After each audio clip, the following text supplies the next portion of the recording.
À Montréal, un homme dans la soixantaine a été condamné pour agression sexuelle sur un adolescent atteint de déficience intellectuelle au parc Grignon. Le gars, il était mineur, il était déficient intellectuel.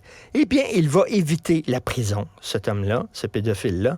Il va purger sa peine chez lui, en regardant la télévision, Netflix, Crave et tout ça.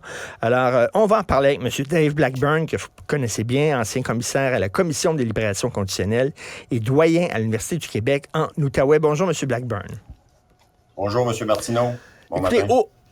Au-delà de ce cas-là, il y a plein de cas depuis quelque temps de criminels. Et on parle de crimes graves. Là, on parle de conjoints qui sont violents envers leurs femmes. On parle de pédophiles, tout ça, qui purgent leurs peines à la maison, des peines de prison à domicile. Comment on peut expliquer ça? En entrée de jeu, M. Martineau, j'ai l'impression qu'à chaque fois qu'on se parle, on se dit, il y a eu un crime qui est arrivé, puis là, on se reparle, puis on dirait qu'il y a de quoi d'encore pire qui se produit, puis qu'on n'a pas appris de ça. La prison à domicile, comme vous savez, c'est une possibilité, là. Dans certains cas, dans certains types de crimes, moi, j'ai pas de problème avec ça. Quand c'est des crimes tout particulièrement où il n'y a pas nécessairement de violence contre des individus, ça peut amener le processus de réhabilitation quand la personne est là et rendue à ce niveau-là. Ça peut être pertinent dans le processus. Dans un cas comme celui-là que vous faites référence, où il y a une agression sexuelle commise contre une personne vulnérable, une personne handicapée tout particulièrement, je peux bien comprendre tout le processus de réhabilitation, puis que la personne a fait un cheminement, entamé sa thérapie, ainsi de suite. Il y a quand même une notion de dissuasion et de punition dans une peine.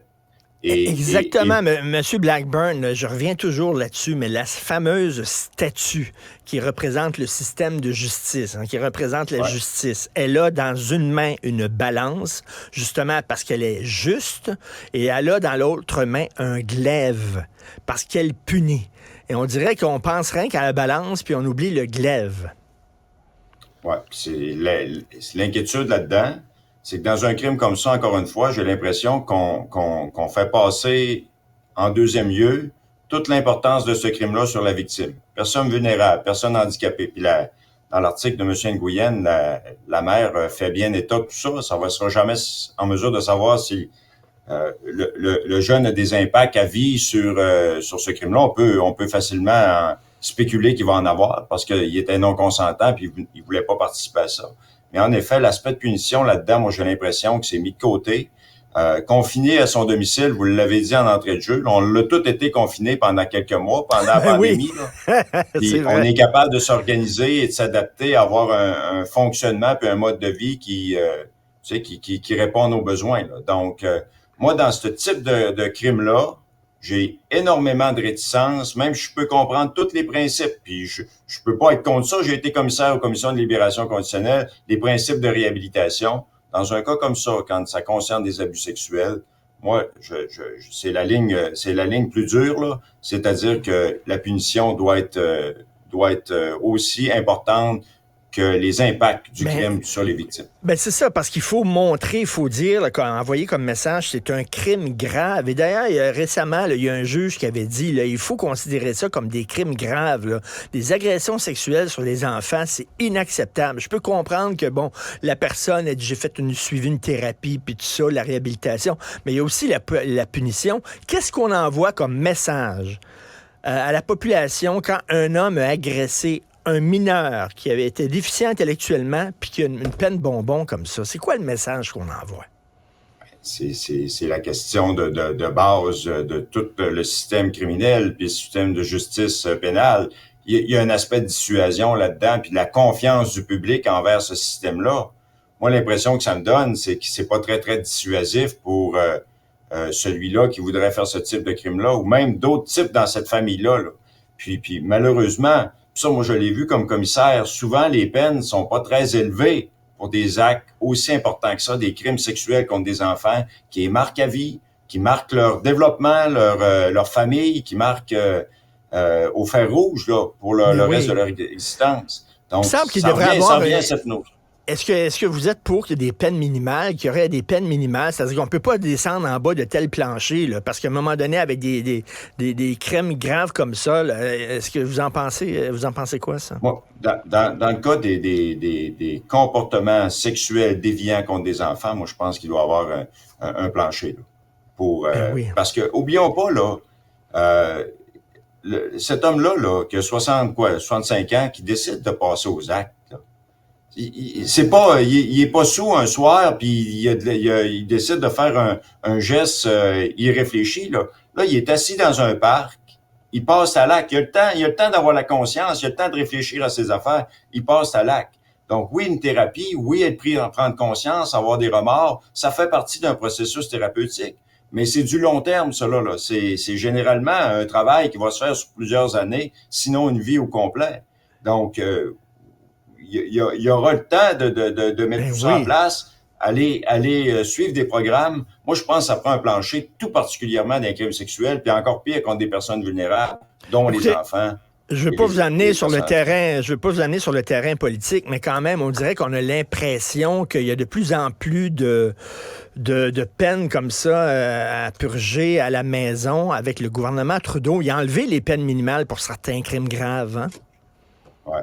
Puis ça, on en avait déjà parlé ensemble, là. Puis c'est pas un secret, là. On le voit avec les données statistiques. Le gouvernement libéral a une approche qui est beaucoup plus axée sur la réhabilitation. Donc, au niveau fédéral, les délinquants passent moins de temps dans les pénitenciers, plus rapidement remis en liberté pour amorcer leur processus de réinsertion sociale. Donc, ça, on le voit depuis 2019-2020, depuis que les données sont tangibles de ce côté-là. Mais c'est une approche. C'est une approche par rapport à la gestion de la criminalité. Moi, j'ai certaines inquiétudes avec ça parce que on a une impression que il y a de plus en plus de crimes graves, importants, qui touchent la personne dans nos rues actuellement. Puis il y a des données qui ont sorti là-dessus dernièrement aussi, là. Ben oui. Donc, mais comme vous dites, on s'en parle régulièrement, M. Dave Blackburn. Quand c'est pas vous que je reçois ici à l'antenne, c'est Pierre-Hugues Boisvenu. Et, et je suis convaincu, M. Blackburn, dans 1 an, c'est certain qu'on va se reparler encore. Coudonc, ça bouge pas. C'est tout le temps la même maudite affaire. Vous vous souvenez, il y a 2-3 ans, à votre émission, là, sur une autre chaîne, c'était M. Michel Vautour, là. Vous savez, là, lui, là, qui était d'une rue de Montréal, venait juste sortir du CCC, se déguise en police, kidnappe une jeune adolescente, la met dans son char dans le but de l'agresser. Il y a tout le temps, on dirait, pire qui s'en vient. Puis là, avec des approches comme ça, avec une personne qui fait des abus sexuels ouvertement dans un parc contre un jeune handicapé, ça va être quoi le prochain, là?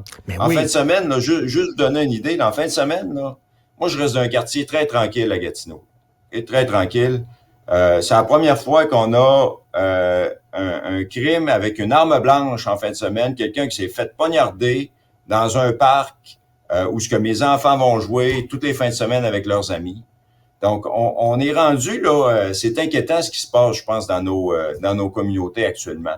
Puis, il y a une approche qui oui, il y a de la réinsertion, mais il y a aussi une approche où il faut traiter le crime qui a lieu avec une certaine poignée, là.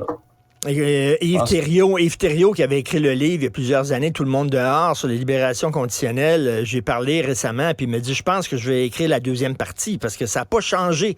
Il dit, au contraire, ça a empiré depuis la date où j'ai publié mon livre. Merci beaucoup, M. Dave Blackburn. On va se reparler dans pas grand temps, je suis convaincu de ça. Ex-commissaire à la Commission des libérations conditionnelles, les doyens à l'Université du Québec en Outaouais. Merci, bonne journée. Merci. Si c'est vrai qu'on aime